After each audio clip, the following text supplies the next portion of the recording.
Bismillahirrahmanirrahim. Assalamualaikum warahmatullahi wabarakatuh. Alhamdulillahirabbil alamin. Wassallallahu wassalamu ala sayyidil mursalin wa ala alihi washabbihi ajma'in.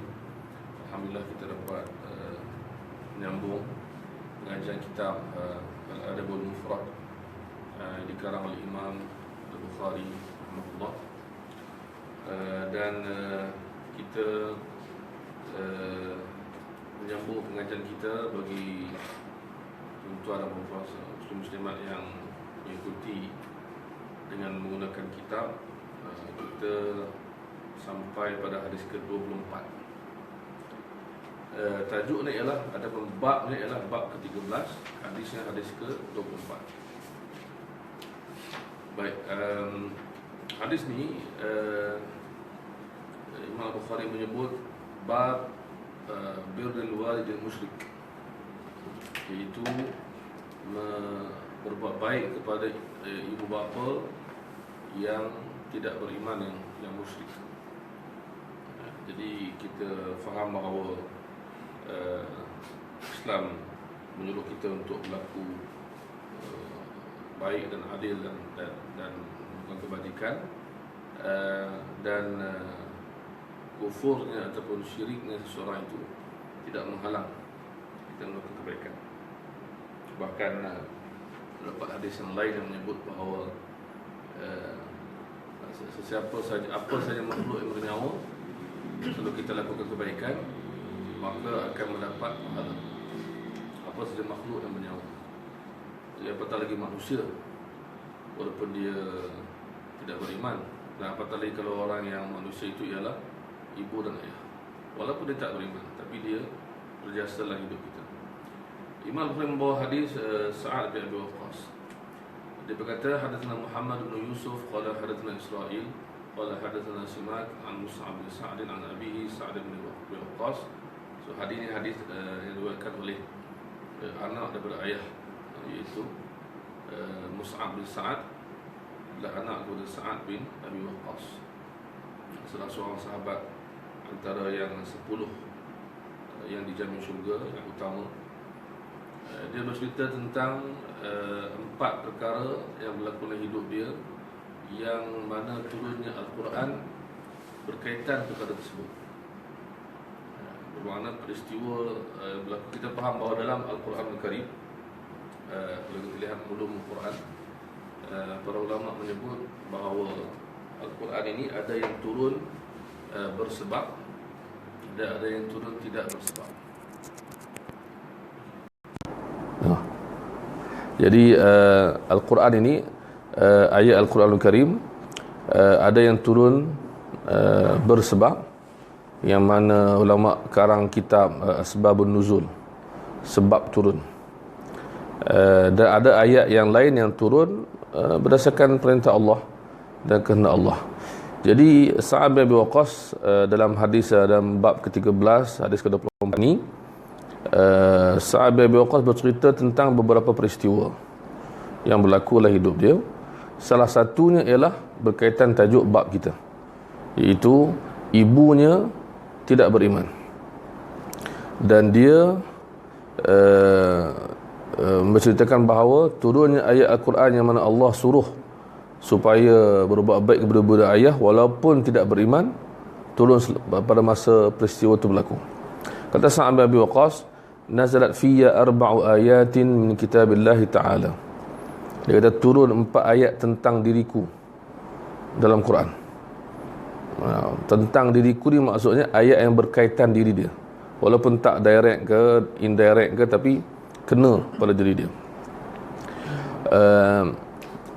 Dia kata turun 4 ayat daripada Al-Quran Al-Karim tentang diriku, tentang peristiwa atau berkaitan peristiwa yang berlaku pada diriku. Apa yang pertama? Yang pertama ni yang kita nak sebutkan, yang berkaitan tajuk, iaitu pertama kata dia, kanat ummi halafat alla ta'kula wa la tashraba hatta ufariqa Muhammadan sallallahu alaihi wasallam. Ibuku, maksud ibu dia tak masuk Islam, bersumpah untuk mogok lapar, tak makan, tak minum, syarat dia ataupun sampailah aku meninggalkan Nabi Muhammad sallallahu alaihi wasallam. Jadi ini dipanggil betapa mencabarnya kan orang sahabat-sahabat ni yang berlaku di zaman Nabi itu, bagaimana mereka masuk Islam ditentang oleh keluarga sendiri, ayah dan mak sendiri. Jadi ini mak yang dia sayang, mogok lapar, tak nak makan, tak nak minum, sampai dia ni tinggalkan Islam. Jadi Allah turunkan ayat yang berkaitan, iaitu ayat wa in jahadaka ala an tusyrika bima laysa laka bihi ilm fala tuti'huma wa sahibhuma fid dunya ma'rufa. Kalaulah keduanya, ibu dan ayah, menyuruh kamu untuk syirik kepadaku, maka jangan taat. Tapi dalam keadaan sesama, wa sahibhuma fid dunya ma'rufa, hendaklah bergaul dengan mereka di dunia ini dengan ma'ruf, dengan baik. Jaga mak ayah walaupun mereka tidak beriman. So ini poin yang utama dalam hadis ni, peristiwa yang pertama tu, ataupun ayat yang pertama yang turun tu. Jadi kita katakan bahawa macam mana kata ulama, bergaulah dengan baik maksudnya apa? Buatlah apa yang tidak melanggar perintah agama, apa sahaja, kecuali dia nak suruh ibu dan ayah tu nak suruh syirik, nak suruh kau kufur, tak boleh lah kan. Maksud itu dipanggil bergaul dengan baik. Kemudian yang kedua, dia kata dia dalam peperangan, yang kedua, peristiwa yang kedua, ketiga, keempat ni kita tak akan huraikan sangat, tapi kita nak ambil tahu. Iaitu yang kedua, dia kata aku semasa perang aku ambil pedang yang aku suka. Maksud dia pilih dalam harta rampasan perang, maka dia kata Rasulullah, berilah aku pedang ini. Maka turunlah ayat surah Anfal, ayat tentang pembahagian harta perang. Jadi kita tahu bahawa pembahagian harta rampasan peperangan ni, dia asasnya ialah kepada budi bicara pemimpin, general tu, maksud Rasulullah tu, siapa yang pimpin perang tu, pada asasnya begitu. Jadi semua mesti dipersetujui oleh Rasulullah ataupun oleh ketua. Jadi yang ketiga itu turun ayat surah Anfal. Yang ketiga, dia sakit. Ini masyhur juga kisah ni dalam, kalau kita tengok dalam bab awal Riyadhus Shalihin, ada hadis ni, iaitu kata aku sakit seakan-akan dah nak mati, tapi taklah. Jadi aku sakit tu, Rasulullah datang melawan. Rasulullah menziarahi orang yang sakit, pada sahabat. Jadi ketika itu dia berbincang dengan Rasulullah ketika sakit tu, dia kata dia nak bahagikan harta dia nak wasiat separuh harta. Maka Nabi kata jangan. Maka dia kata sepertiga Rasulullah. Nabi diam, dan Nabi kata sepertiga dalam hadis yang asal, sepertiga tu pun banyak. Jadi turunlah ayat tentang wasiat, itu maksud dia, ataupun turunnya perintah Allah tentang wasiat tu. Kemudian yang keempat, dia kata aku pernah minum arak. Ini sebab sebelum diharamkan lah, diharamkan tu, sebelum diharamkan, kita tahu bahawa dalam pengharaman arak ni selalu orang buat contoh tentang syariat yang turun berperingkat kan. Mula-mula disoal arak tu macam mana, dikatakan arak ni baik, ada kebaikan, ada keburukan lebih banyak. Kemudian turun ayat lain pula yang menyatakan jangan minum arak ketika nak semayang. Maksudnya bila dah dekat waktu semayang, jangan minum arak, nanti akan lupa dan sebagainya. Akhirnya baru diharamkan, surah Al-Ma'idah diharamkan, maka barulah diharamkan sepenuhnya. Jadi apa yang berlaku, peristiwa-peristiwa tertentu yang berlaku ketika arak masih tidak diharamkan sepenuhnya apa? Ini contoh dia. Dia kata aku pernah minum arak sebab bila mabuk, dia kata bersama dengan beberapa orang, maka ada orang yang pukul aku dengan tulang unta ataupun rusuk bertulang kepala unta. Jadi inilah berlaku bila mabuk kan, letak terkawal. Jadi hidung aku kena pukul, dia kata. Sebahagian orang yang menguraikan kitab Adab Mufrad mengatakan Lahyai Jamal ni nama tempat, tapi bukan. Dia memang ada tempat nama Lahyai Jamal, Situ terjemah macam mana? Lalu salah seorang mereka memukul hidungku ketika di zaman. Itu terjemahan yang kurang tepat. Sebab apa? Sebab cerita dia, para ulama bincang, sebab ada tempat di sana tu, di kawasan tu, di kawasan Madinah tu, yang Madinah tak salah saya, yang nama dia macam ni, Lahya Jamal. Tapi dalam hadis ni maksud bukan tempat, maksudnya memang tulang unta. Itu maksud dia. Jadi yang lebih tepat wallahu alam ialah bukan nama tempat, tetapi anggota tulang daripada unta. Jadi bila dibincangkan, pendapat ulama tu ada khilaf lah. Jadi kita ambil huraian-huraian para ulama ni. Baik, hadis ke-25, masih lagi tajuk yang sama, tetapi tadi cerita mak Sa'ad bin Abi Waqqas, yang ni cerita tentang mak Asma, iaitu salah seorang isteri Abu Bakar As-Siddiq. Baik, kata Imam Al-Bukhari, hadatsana Humaydi. Humaydi ini adalah guru terkenal Imam Al-Bukhari, murid Imam Syafi'i, duduk di Mekah. Qala hadatsana Ibnu Uyainah qala hadatsana Hisham bin Urwah qala akhbarani abi. So ini semua adik-beradik, orang panggil apa, keturunan Abu Bakar As-Siddiq. Hisham bin Urwah daripada ayahnya Urwah. Dia kata Asma, Asma.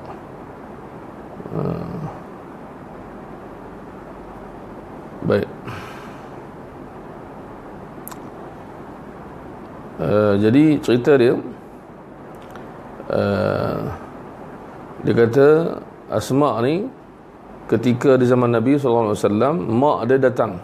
Mak dia tak masuk Islam lagi.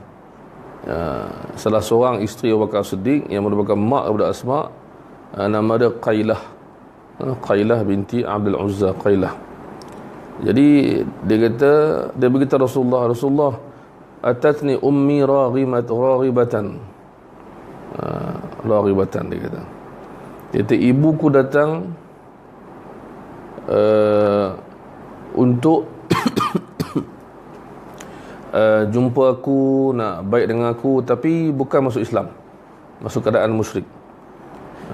Jadi afa asluha, kan, adakah saya, dia tanya Rasulullah, kan,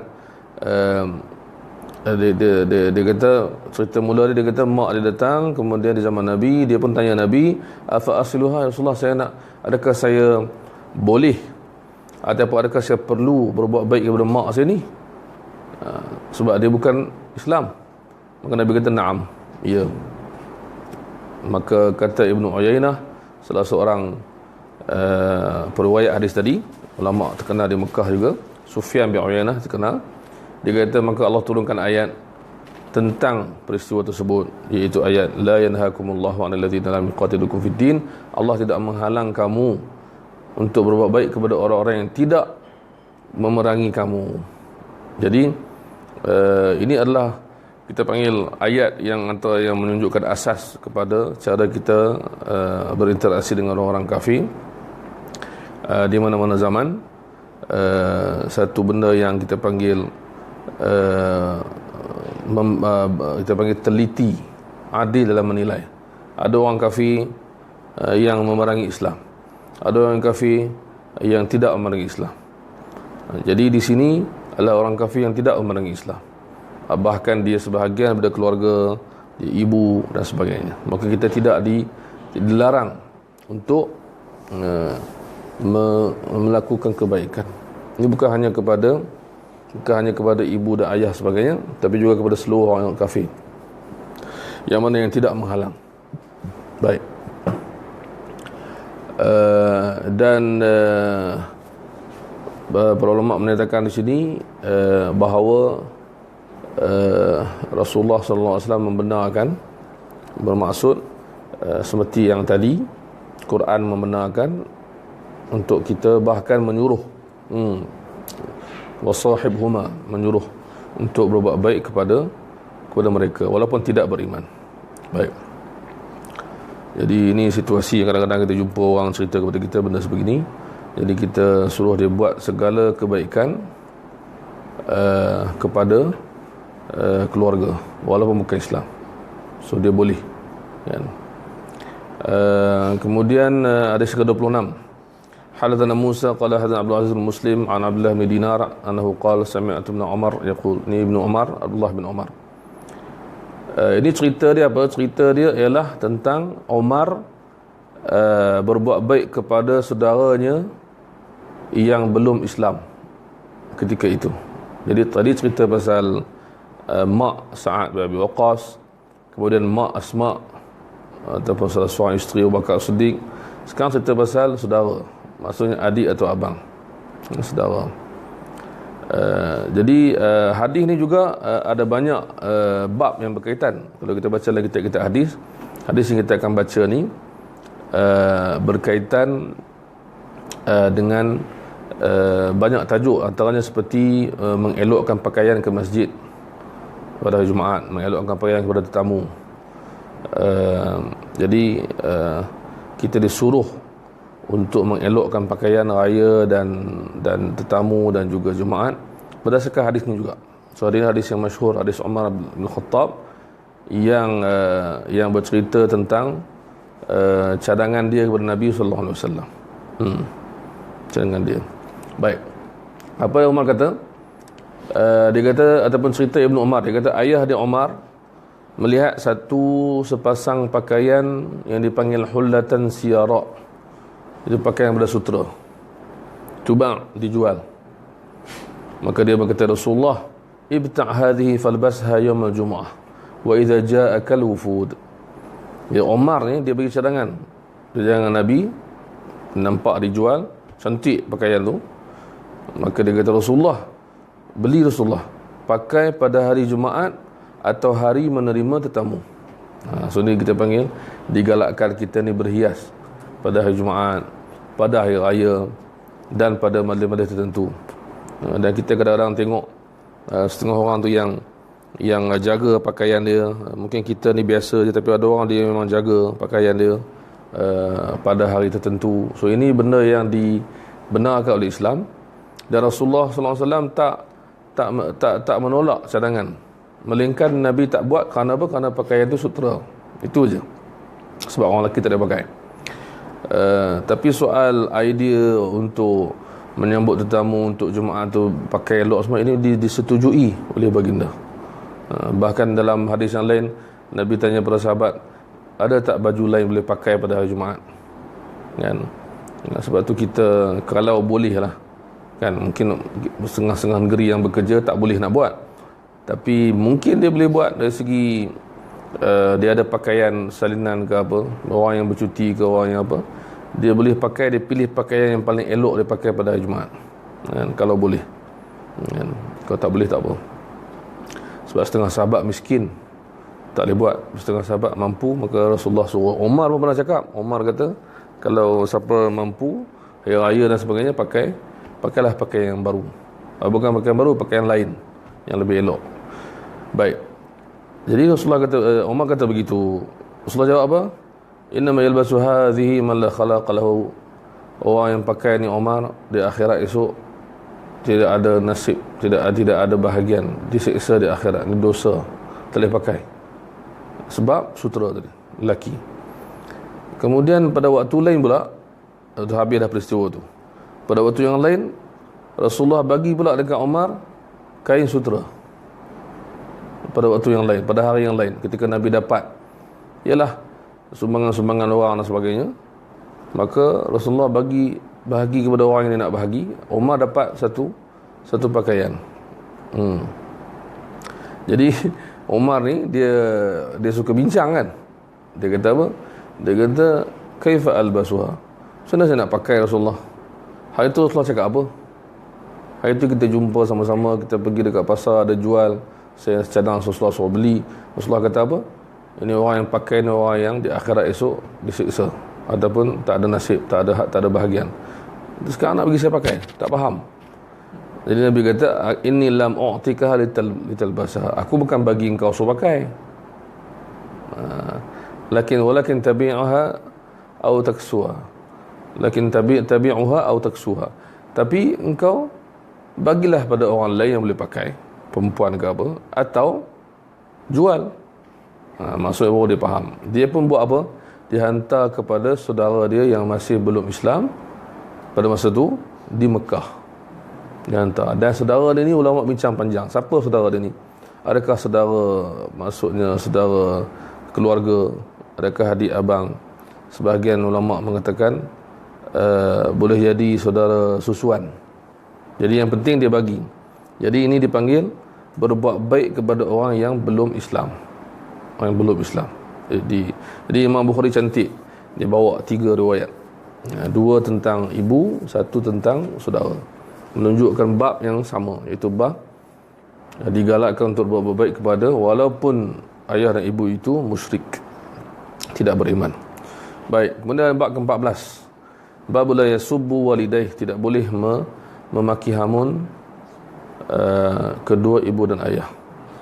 Jadi perkataan yasub ni kita terjemah maki hamun atau mencela atau apa lagi? Apa terjemahan ni situ? Maki lah. Situ mencaci. Perkataan yasub ni kita kena hati-hati sebab dalam bahasa Arab kadang-kadang kita jumpa yasub ni bukan dengan makna maki hamun, tapi makna marah atau tegur pun kadang-kadang digunakan dalam bahasa Arab. Tu kena hati-hati. Orang kata apa, perkataan yasub ni asal dia ialah kita panggil apa? Kita panggil macam kita marah lah. Orang panggil apa? Macam komplain. Kalau ada orang buat silap, kita kata engkau ni tak patut buat macam ni, kenapa kau buat macam ni? Itu asal perkataan yasub. So dia tak mesti campur maki hamun, kata-kata laknat apa, tak mesti.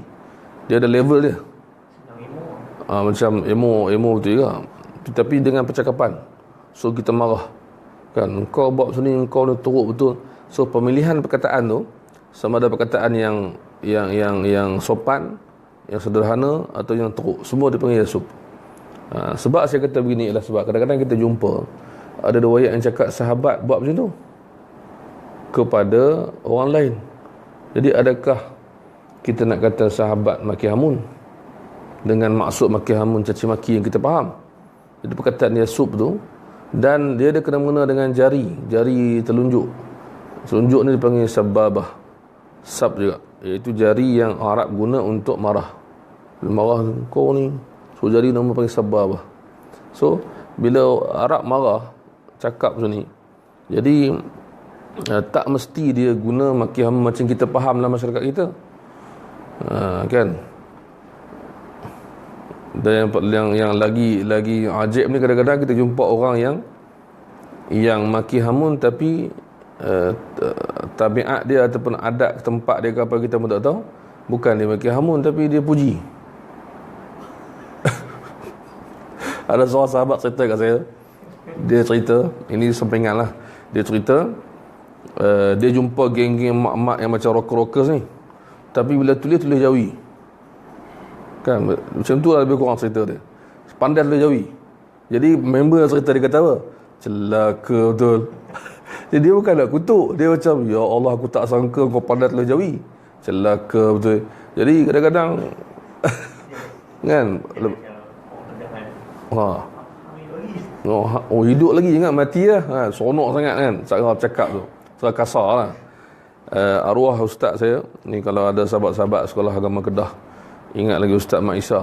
So Mak Isa ni ustaz bahasa Arab, Masya-Allah, hebat mengajar kita. Dia pernah cerita macam mana orang kampung dia lama tak jumpa, dia maki hamun dulu. Macam tu lah.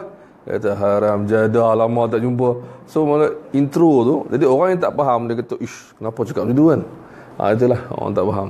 So kata bila benda-benda begini, maksudnya tapi yang dalam hadis ni memang tak boleh lah. Memang maksud dia melaknat atau mencaci maki, na'udzubillah, mak dan ayah.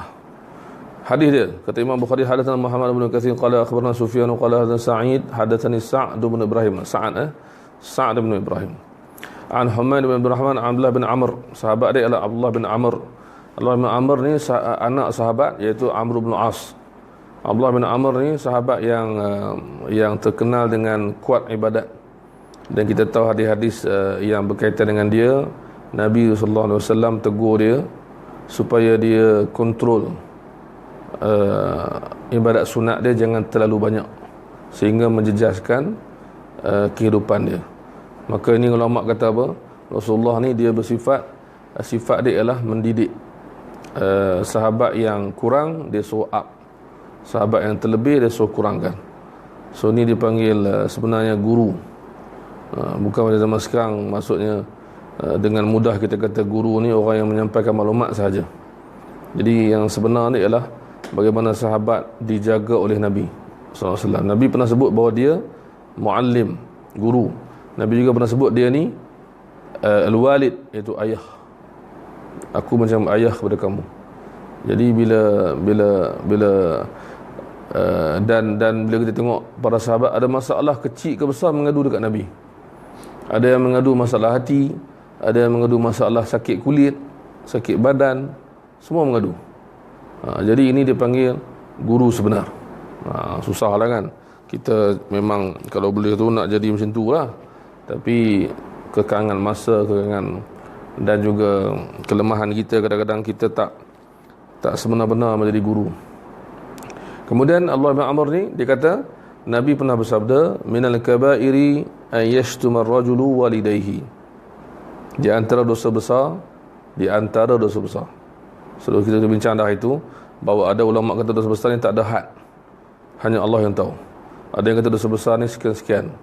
Ada yang bincang besar tu macam mana. Adakah dosa besar ni semata-mata kita kata dosa yang disebut hukum dalam Quran atau tak? So ulama bincang panjang. Yang penting di sini kata di antara dosa besar ialah seorang lelaki atau perempuan, maksudnya menghina, maki hamun, caci maki ibu dan ayah. Kita tak boleh bayang macam mana dia boleh caci maki ibu dan ayah. Sedangkan Allah sebut dalam Quran, Allah pesan suruh cakap elok, buat elok. Dan Allah ingatkan soal wada'athu ummuhu, hamalathu ummuhu, ibu dia mengandungkan dia, ibu dia melahirkan dia. Jadi asas kepada kita punya interaksi dalam hidup kita, bila orang tu buat baik, kita balas baik lah. Tak masuk akal lah kan. Kita nak orang buat baik, kita balas jahat, apatah lagi ibu kita dan ayah kita. Faqulu kaifa yashtim.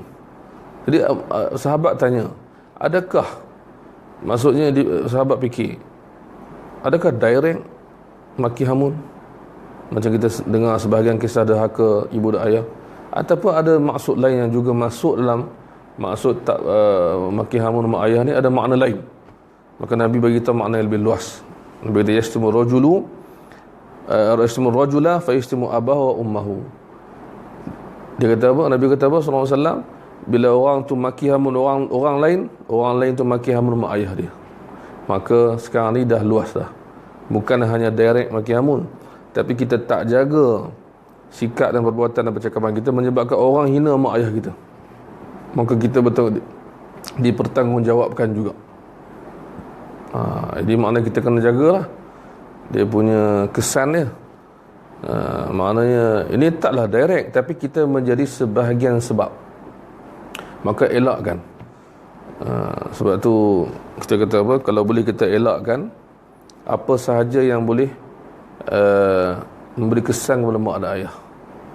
Itu maksud dia. Walaupun kita tak niat pun kan, mana dia tak niat, dia cuma bergaduh dengan orang lain. Tapi bila bergaduh kan, cerita Ramli tu lah, bergaduh tu kawan tu datang ambil kertas, ni kalau bapak engkau, ni kalau bapak engkau, engkau batu api kan. Jadi maksudnya kerana bergaduh melibatkan mak ayah. Kan ada orang setengah orang bergaduh kata, nak bergaduh jangan libat mak ayah aku. Tapi bila kita bergaduh, jadi perangai automatik manusia tu, hatta di mana-mana bangsa pun, mana-mana bahasa pun, akan menghalakan maki hamun pada mak ayah. Sebab apa? Menyakitkan hati. Nak bergaduh. Jadi elakkan maksudnya. So hadis ni cantik, mengelakkan kita, mengajar kita supaya elakkan benda yang boleh menyebabkan benda tu. Baik. Hadis ke-28. juga hadis Abdullah bin Amr.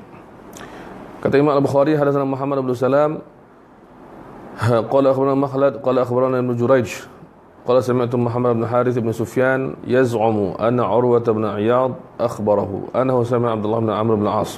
Sama juga sahabat dia, Abdullah bin Amr bin Al-As. Muhammad bin Salam tadi. Muhammad bin Salam. Itu minal kabairi 'inda Allah Ta'ala an yastasibba ar-rajulu liwalidihi. Sama juga maksud macam tadi. Maksudnya kita kata apa? Dia menjadi sebab kepada orang lain maki hamun mak ayah dia. Sama ada dia maki hamun juga atau dia buat benda lain. Itu maksud kata ulama. Ya. Jadi ada juga lah hadis yang lain perkataan tastasibbu, maksudnya menyebabkan maki hamun tu datang. Itu maksud dia. Penyebab. Baik. Kemudian bab ke-15, apakah balasan kepada orang yang menderhaka kepada mak dan ayah? So kita semua tahu dosa besar.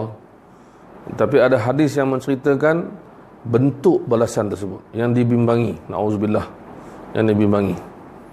So, kita minta berlindung kepada Allah SWT. Kata sebagian ulama, bila kita jumpa ayat Quran atau hadis tentang azab, kita disuruh menyebut na'udzubillah. Ya, na'udzubillah. Dan Syekh Muhammad Sa'id Al-Kamali Maghribi dalam kuliah dia kata, pernah dia mengaji dengan syekh dia, belajar hadis. Syekh dia tak ulas sangat, tapi syekh dia akan sebut na'udzubillah bila hadis tu berkaitan dengan azab. Dan dia kata na'udzubillah tu beri kesan kepada dia. Syekh tak ulah apa-apa. Syekh dia murid baca, syekh jaga bacaan, semua dia baca sampai hadis azab tu, syekh cakap na'udzubillah, na'udzubillah, nasallahu salam. Dia kata ayat tu didikan untuk kami. Tak payah cakap banyak pun tak apa. Ayat tu cukup menjadi peringatan. Ingat sampai bila-bila. So makna dia kata apa? Ada sebahagian orang yang melalui baca ayat azab atau hadis azab dan buat tak tahu. Mungkin sebab tak faham. Tapi bila kita faham, kita cakap dalam hati kita na'udzubillah. Kan? So bila kita cakap ini tabiat orang Arab bagus juga. Kalau kita nak ikut contoh orang Arab lebih baik kat situlah. Bila dia bercakap satu benda, dia nak sebut, dia akan cakap apa? Dia kata na'udzubillah. Walaupun dia tengah cerita, dia kata siapa buat yang dapat begini, na'udzubillah. Dia akan cakap. Maksudnya automatik. Kita pun macam tu juga. Ada orang kita kan, bila kita dengar dia kata na'udzubillah, kan? Maksudnya benda yang baik. Jadi di sini adalah balasan. Kata Imam Al-Bukhari, hadatsana Abdullah bin Yazid qala hadatsana Uyainah bin Abdurrahman an abihi an Abi Bakrah, sahabat Nabi nama Abu Bakrah Ar-Ratta. An Nabi sallallahu alaihi wasallam annahu qala ma min dhanbin ajdaru an yu'ajjala li sahibihi al-'uqubatu ma'a ma yudakharu lahu min al-baghyi wa qati'atir rahim. Nabi kata apa?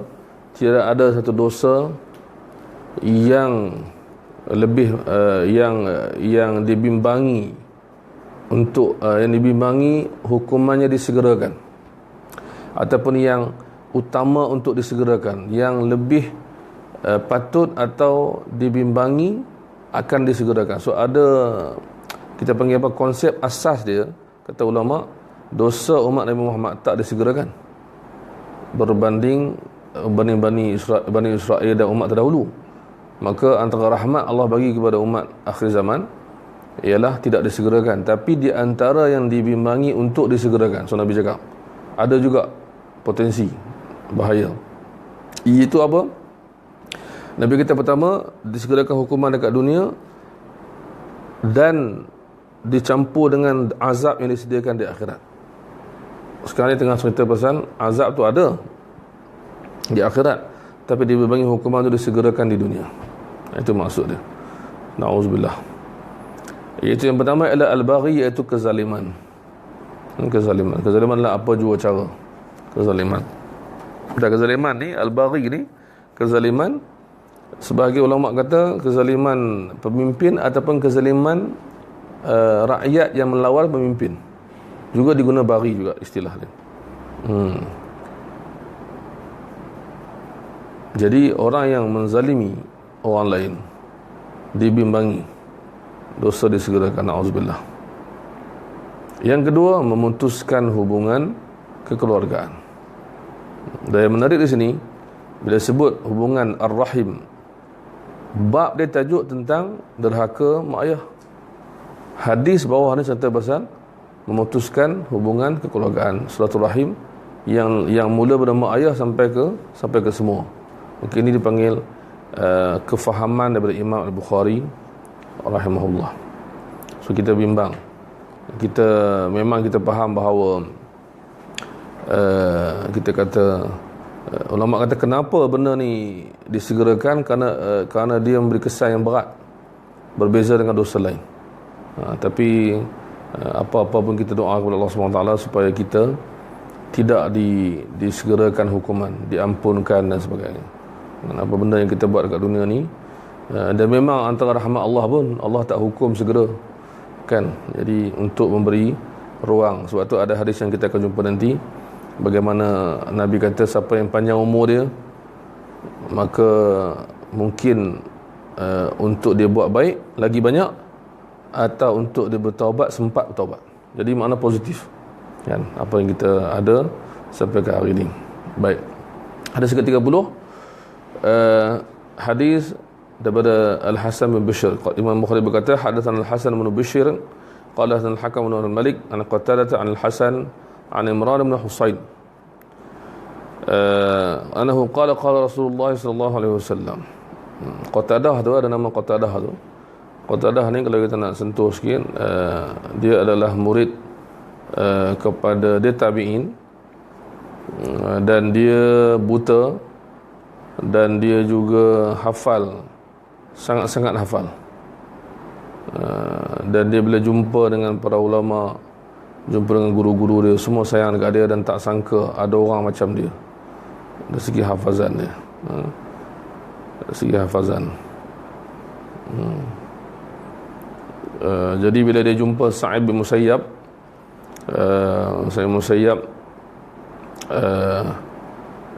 kata kepada dia, ataupun dia tanya soalan banyak pada Sa'id bin Musayyab. Saya tabi'in yang lagi utama lah, menantu Abu Hurairah, murid Abu Hurairah. Jadi dia tanya, dia tak salin lah. Kemudian lepas satu masa dia kata, adakah semua yang kau tanya aku tu kau hafal? Dia nak test. Setelah banyak soalan dan jawapan dan soal jawab, maka Qatadah ulang balik, aku tanya kau begini, kau jawab begini. Dia ulang satu-satu. Jadi Sa'id kata, Sa'id kata, aku tak pernah sangka Allah ada cipta makhluk macam hang. Aku tak pernah sangka ada manusia macam kau. Itu yang dia terkejut tu, di kalangan yang hafal tu. Mana dia ada something kat dia yang lagi dahsyat betul tu kan. Dan dia kata kepada orang, dia kata apa? Aku tak pernah dengar apa pun melainkan aku akan hafal. So hafazan memang telinga je kan. Kemudian dan dia tak pernah kata kepada guru dia ulang balik. Guru dia ajar, dia tak kata boleh ulang balik tak? Pardon tu tak adalah. Semua dia ingat direct straight. Tu ya Allah Rabbi kan. Dahsyat. Jadi itu Qatadah daripada Hasan. Hasan ni ialah Hasan Al-Basri. Hasan Al-Basri yang terkenal kan, orang Hasan Al-Basri. Dia meninggal sama tahun dengan Ibnu Sirin 110, dan sama tahun dengan sahabat Nabi yang akhir meninggal, kelas kita Syama'il itu kan semalam, Abu Tufail tu 110. So Hasan Al-Basri ni terkenal, dia muhaddis. Dan Hasan Al-Basri dengan Muhammad Sirin ni sezaman. Dan antara yang menarik ialah Muhammad Sirin ni dia style happy, dia style gelak, ketawa, riang. Hasan Basri saya diam. Jadi dua-dua ni terkenal. Hasan Basri, ramai orang sebut kisah Hasan Basri banyak ke arah cerita tasawuf, dan dia muhaddis. So Hasan Basri. Baik, hadis ni macam tadi juga tentang Amr bin Husain kata, Rasulullah bersabda, ma taquluna fi zina wa syurbil khamri wa sariqah.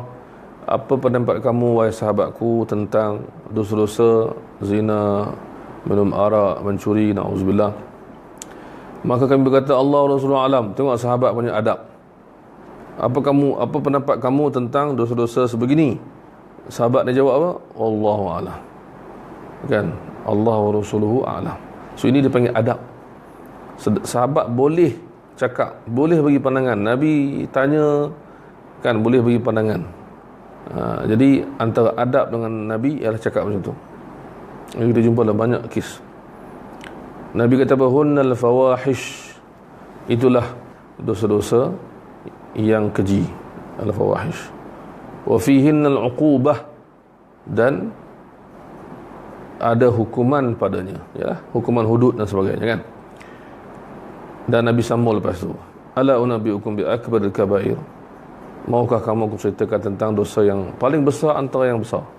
Jadi hadis yang bahagian belakang ni telah pun kita jumpa selalu, tapi yang depan tu, tambahan depan tu yang kita jarang jumpa. Maka Nabi kata asyirku billah, syirik menyekutukan Allah, wa uququl walidain. Yang kedua datang nombor 2 ialah derhaka pada ibu dan ayah. Wa kana muttaki'an fahtafaz. Maksudnya Nabi duduk bersandar, kemudian Nabi tegak. Duduk bersandar, kanan atau kiri atau belakang, kita panggil muttaki'an. Muttaki'an ni dalam bahasa Arab yang Nabi sebut, kalau kita sampai Syama'il nanti kita akan tengok Nabi makan. Nabi kata la akulu muttaki'an, aku tak makan dalam keadaan muttaki'. Jadi muttaki' ulama kata ada 4 lah. Sandar depan, sandar kiri atau kanan, sandar belakang, dan bersila. Itu muttaki'. Maknanya duduk dalam keadaan selesa. Jadi Rasulullah tak makan bersila. Kita pun bila bersila lagi sedap makan, kan. Jadi Rasulullah makan macam duduk antara 2 sujud. Macam duduk antara 2 sujud. Tapi bukan maksud Rasulullah tak pernah buat ketika selain makan. Makan dia tak buat. Jadi masa waktu lain Nabi sembang dengan sahabat duduk, Nabi sandar lah. Bersila, sandar, kanan, kiri, belakang. Jadi sini Nabi cakap dosa besar ialah syirik, derhaka ibu ayah. Kemudian Nabi tengah bersandar, Nabi tegak. Maka Nabi kata wazur, dan pembohongan. Dalam riwayat lain, saksi yang bohong, saksi dusta, dan pembohongan. Baik. Kemudian bab ke-16, hadis ke-31, Imam Bukhari menyebut haddatsana Musa qala haddatsana Hammad bin Salamah an Ziyad bin Mikhraq an Salah. Apa tu? Salah kan? Apa ejaan dia? Salah. Betul. Ya, tu dia setakat dia naik atas Salah. Bahawa dia mendengar annahu sami'a ibn Umar. Dia dengar Ibnu Umar lagi. Ini kata-kata Ibnu Umar. So Ibnu Umar sedang menghuraikan apakah di antara ciri-ciri derhaka kepada ibu dan ayah. So ini bahaya. Bila kita baca kata-kata ni kita risau. Sebab ini dibimbangi berlaku kepada zaman sekarang, kepada kita dan sebagainya. Apa kata Ibnu Umar? Buka'ul walidaini minal uquqi wal kabair.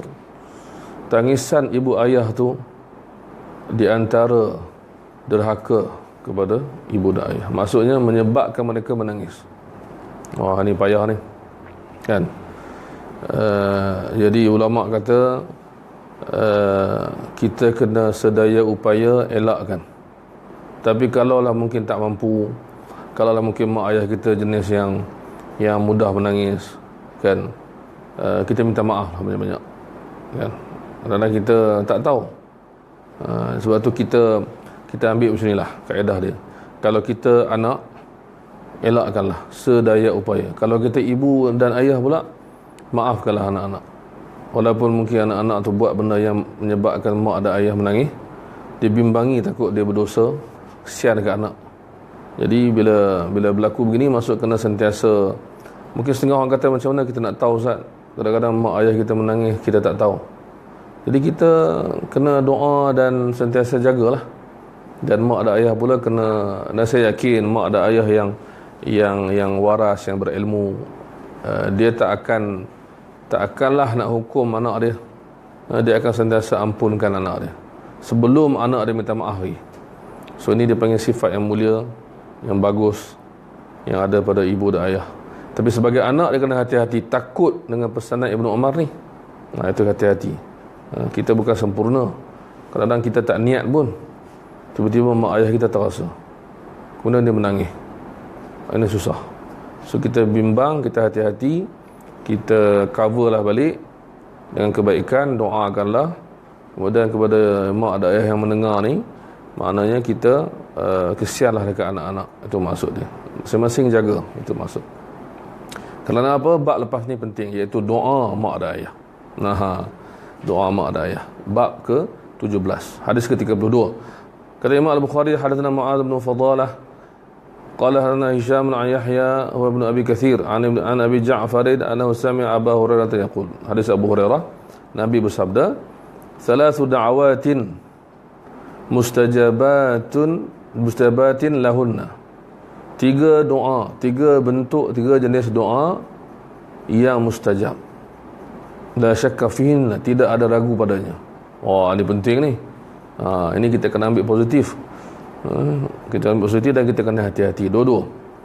Kenapa? Yang pertama, da'watul mazlum, doa orang yang dizalimi. Ini kita semua tahu. Hadis yang lain pun sebut bahawa laisa bainahu wa bainallahi hijab. Tidak ada hijab di antara dia, orang yang dizalimi itu, dengan Allah. Nabi kata apa? Ada lepas ni lagi, ittaqi da'watul mazlum. Hati-hati dengan berwaspadalah, hati-hati dengan doa orang yang dizalimi. Itu pertama, doa zalim. So kalaulah ada manusia yang rasa dia dizalimi, doa banyak-banyak. Doa banyak-banyak. Kerana Allah SWT memakbulkan. Jangan kita faham doa ni semata-mata untuk menghukum orang yang zalim dia. Tapi doa macam-macam lah, kan? Tapi orang yang menzalimi pula kena hati-hatilah, kan? Orang yang ada kuasa, ada pengaruh, bimbang, takut doa tu kena pada dia. Itu yang pertama. Yang kedua, da'watul musafir, orang yang bermusafir. Sebab tu orang musafir ni jangan banyak sangat tidur ataupun sembang ataupun relax semua. Doa banyak-banyak lah, kan? Musafir tu ialah peluang kita berdoa. Musafir dekat ke, jauh ke, lagi jauh ke, banyak akan berdoa. Sebab doa ni mustajab. Ambil peluang, itu maksud dia. Dan doa tak mesti angkat tangan dan kuat-kuat. Doa dalam hati pun ada hadis yang menyebut lintasan hati juga adalah doa. Dan wada'watul walidaini ala waladihima, dan doa kedua ibu dan bapa kepada atau ke atas anak mereka. Jadi kita bimbang, kalau mak dan ayah ni dia kena jaga, tak mau terlepas cakap, takut terdoa benda tak elok, maka dia ganti dengan doa benda yang elok, kan? Jadi bila bila nak exam atau bila nak exam lah, atau nak interview kan, kita suruh mak doa. Dan mak balas apa? Mak selalu doa. Kan? Tak minta apa, mak doa. Jadi ini dia paling penting. Jadi kita sebagai ibu bapa, sebagai anak, ambil perhatian benda ni. So sebagai anak kita buat apa? Kita pesan kat mak ayah kita, doalah banyak-banyak kat kita, kan? Doa banyak lagi. Kalau mak kata dah doa lagi. So doa banyak-banyak, kan? Sebab doa mak dan ayah dimakbulkan. Kalau kita pula mak dan ayah, doalah banyak-banyak dekat anak tu. Jangan jangan berjimat dalam doa. Jangan jimat, kan? Doa sikit je lah. Nak minta ke tak? Minta je, doa je. Sebab tidak ada apa yang boleh menghalang pemberian Allah SWT. So masalah dalam masyarakat kita ialah apa? Kita kurang berdoa. So kita kena banyakkan berdoa, terutama keadaan yang macam ni. Kemudian hadis yang ke-33, kata Imam Al-Bukhari. So ini adalah di antara contoh, ini best, kisah ni adalah contoh bagaimana doa ibu. Contoh, cerita ni penting. Cerita ni kita panggil cerita yang sepatut menjadi pengajaran kepada kita. Kata Imam Al-Bukhari, cerita Juraish. Kata Imam Al-Bukhari, hadatsana Ayyash bin Walid qala hadatsana Abu Ala qala hadatsana Muhammad bin Ishaq an Yazid bin Abdullah bin Qusayt an Muhammad bin Shurahbil akhi bani Abdul Dari an Abi Hurairah. Abu Hurairah kata, Nabi pernah bersabda, aku dengar Nabi bersabda tentang bayi yang bercakap. Nabi kata, ma takallama mauludu minan nas fi mahdin, tidaklah ada budak kecil yang masih dalam buaian, bayi yang bercakap, melainkan Nabi sebut hari ni apa? Isa bin Maryam dan Juraij, kisah Juraij. Bukan dia tu lah, tapi bayi pada kisah dia. Jadi kita hati-hati ya. Dalam permulaan hadis ni kita dapati bahawa seakan-akan hanya dua ni kisah. Ni kita panggil kita kena sebutkan sikit sebelum kita masuk pada kisah ni, iaitu kadang-kadang kita dapati dalam hadis tu Nabi sebut tidaklah ini berlaku melainkan dua, ataupun di antaranya ialah dua. So kita kena hati-hati, bukan mesti dua sahaja. Sebabnya apa? Sebab dalam riwayat yang lain ada lagi kisah bayi semasa kecil yang bercakap. So dia bukan dua, dia mungkin ada lebih, 3, 4 dan lebih. Macam contoh ada kisah seorang budak kecil yang menyusu, kemudian datang orang kaya, maka mak dia kata, jadikanlah anakku ya Allah, jadi semoga anakku jadi macam ni. Lepas tu budak kecil tu dia kata apa? Janganlah jadi macam ni. Cakap pula budak kecil, bayi. Kemudian bila tengok ada seorang yang perempuan yang dihina dan dituduh mencuri dan sebagainya, dipukul, dia mak dia kata janganlah anakku jadi macam ni. Betul, anak dia kata jadilah aku macam ni. Maksudnya yang kaya tadi tak menilai dari sisi Allah, yang perempuan tadi difitnah, dia orang baik. Jadi budak kecil bercakap. Satu lagi kisah ialah ketika mana apa tu, ketika tukang sikat rambut Firaun kan, dia dibunuh. Bukan saya tak ingat kisah yang saya ingat sekarang ialah Ashabul Ukhdud, tafsir surah Al-Buruj. Ashabul Ukhdud, bila orang Islam disuruh ditolak dalam api yang besar kan, cerita panjang dalam Sahih Muslim, yang budak ni berjaya Islamkan rakyat dia, raja dia nak panah dia, nak bunuh dia tak boleh semua tu. Kemudian semua masuk Islam. Raja dia membuat gali parit besar dan api, siapa Islam tolak masuk. Maka masa satu orang perempuan pegang bayi dia teragak-agak sebab kesian dekat bayi dia.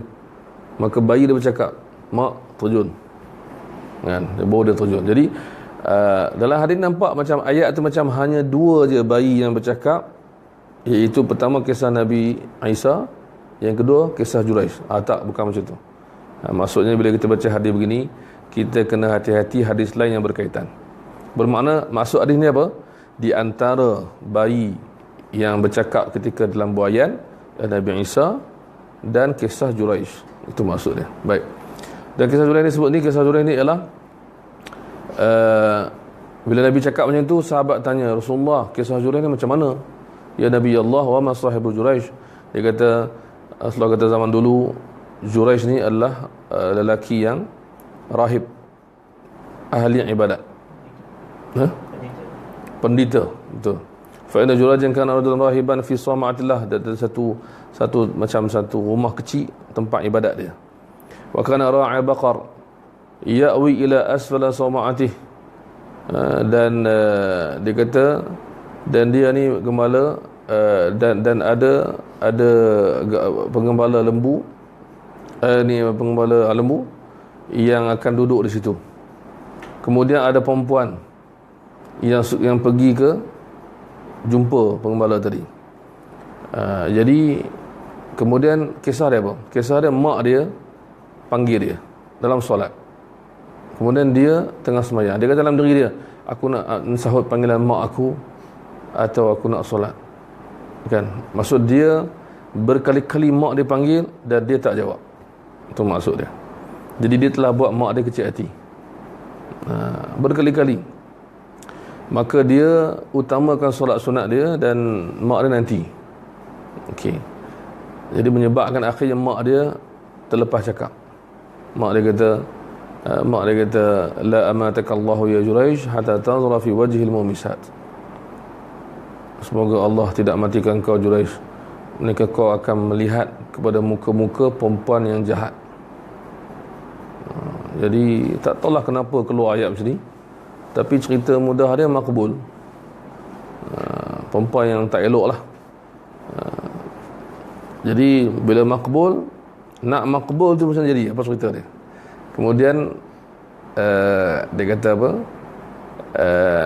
Dia kata Akhirnya berlakulah kisah perempuan tadi tu, dia dah berzina dengan orang lain, kan? Dia tuduh Juraish, na'udzubillah. Ini masalah fitnah. Jadi bila disiasat, siapa anak ni, siapa bapa budak ni, dia kata Juraish. Ya Allah, Juraish yang duduk ibadat tu, pendeta tu. Ya, kata robohkan rumah ibadat dia, bawa dia sini. Mereka ramai-ramai tanpa usul periksa, marah sangat, robohkan. Kemudian bawa dia, ikat dia dan tarik dia. Masa on the way ke tempat raja tadi, lalu ke kawasan yang ada perempuan-perempuan yang jahat. Maka dia dibawa tu, dia nampak laluan dia nak pergi tu, dia nampak ni macam zaman tu dah tahu ini kawasan tak elok, perempuan-perempuan ni yang tak elok. Dia tengok, bila dia tengok Juraish buat apa? Juraish senyum. Ni lagi pelik. Dia senyum lah, dia tengok dia senyum. Ish, kita apa benda senyum ni, kan? Pelik lah. Dah dia dituduh, na'udzubillah, buat benda tu. Sampai kawasan tu dia senyum pula kat mereka. Bukan senyum kat mereka, senyum kerana teringatkan doa mak dia. Jadi dia kata apa, jadi dibicarakan ringkas ceritanya. Perempuan ni kata engkau berzina dengan dia, dapat anak begini-begini. Jadi dia tanya, mana budak kecil tu? Bawa budak kecil tu. Ini orang alim, orang yang dah sampai tahap tinggi, bukan macam kita. Ini orang yang memang dekat dengan Allah. Allah pandu apa dia nak buat. Maka dia dengan yakin, kan? Dia bukan tahu pun, tapi dia yakin. Mana budak kecil tu? Budak kecil, bayi baru lahir, ataupun bayi kecil tak boleh cakap. Dia kata ni, dia tengah dukung, bawa sini. Dia kata, man abuk, siapa ayah engkau? Dia tanya budak tu, kan? Siapa ayah engkau? Dia kata, ayahku. Dia jawab, ayahku pengembala lembu. Tu dia. Habis. Terkejutlah semua orang. Terkejut pasal budak kecil bercakap. Dan akhirnya dah tahu dah dan mengakulah semuanya. Perempuan tu fitnah saja. Itu kata, jadi menyesal raja ni, kan? Ya Allah, menyesal.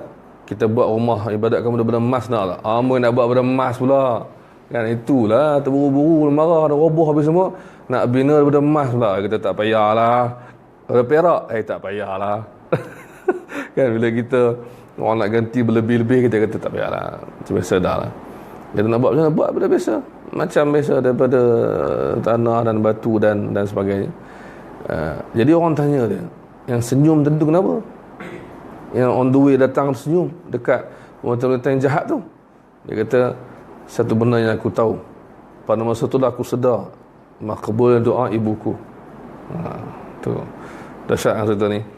Makna janganlah pula cerita ni kita salah ambil pengajaran ibu-ibu dan ayah berdoa pula tak elok ke anak dia pula. Janganlah pula, kan? Nak test Ustaz, jangan test lah. Jangan saya ni ilmu baru nak test sikit. Janganlah test kat anak-anak kita, sian kat anak-anak. Bermakna kita ambil secara positif yang tadi dan yang ni, bahawa doa ibu dan ayah ni makbul. Doa banyak-banyak, kan? Satu benda yang menarik, yang sebahagian orang kata, yang ni saya tak tahulah betul tak betul, sebahagian besar daripada kita ni doa untuk diri sendiri, kan? Kita banyak doa untuk kita. So di sini dia panggil tak sesuai. Sepatutnya doa ni untuk diri kita dan orang lain. So kita kena banyaklah doa. Kalau anak doa untuk mak ayah, kalau mak ayah doa untuk anak dan sebagainya. So kita ambil peluang. Ramai orang doa untuk diri dia je, kan? So bila kita lihat hadis-hadis Nabi, doa-doa para sahabat, banyak doa kepada orang lain juga. Kerana apa? Dia akan dapat juga kepada kita, insya-Allah, kebaikan. So kisah ni kisah yang menarik, kisah Juraish di zaman dahulu, suatu zaman. Baik, hasil kita pun di situ, insya-Allah.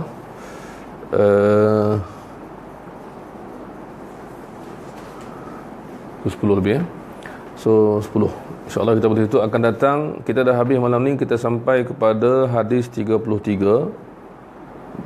bab 17, hadis 33. So akan datang kita akan masuk bab 18, bab berdakwah, mengajak ibu masuk Islam, ibu yang Nasrani ataupun yang tak kisahlah Kristian ke, yang agama apa pun, ialah bagaimana kita akan dapati nanti insya-Allah kisah Abu Hurairah yang berdakwah pada mak dia masuk Islam, akhirnya mak dia masuk Islam. So bagaimana menjadi pendorong kepada kita untuk berdakwah, terutama kepada keluarga kita. Wallahu alam. So bagi yang mengikuti, kita ingat sekali lagi bahawa kelas kita setiap Isnin 2 dan Isnin yang keempat, dan akan datang kita sama bab 18 hadis ke-34. Wallahu alam. Masih pada mengikuti, kita akhir dengan tasbih kafarah dan surah Al-Asr. Subhanakallahumma wa bihamdika asyhadu an la ilaha illa anta astaghfiruka wa atubu ilaik. Bismillahirrahmanirrahim. Al-Asr innal insana lafi khusr illa alladhina amanu wa amilu salihati. Assalamualaikum warahmatullahi wabarakatuh.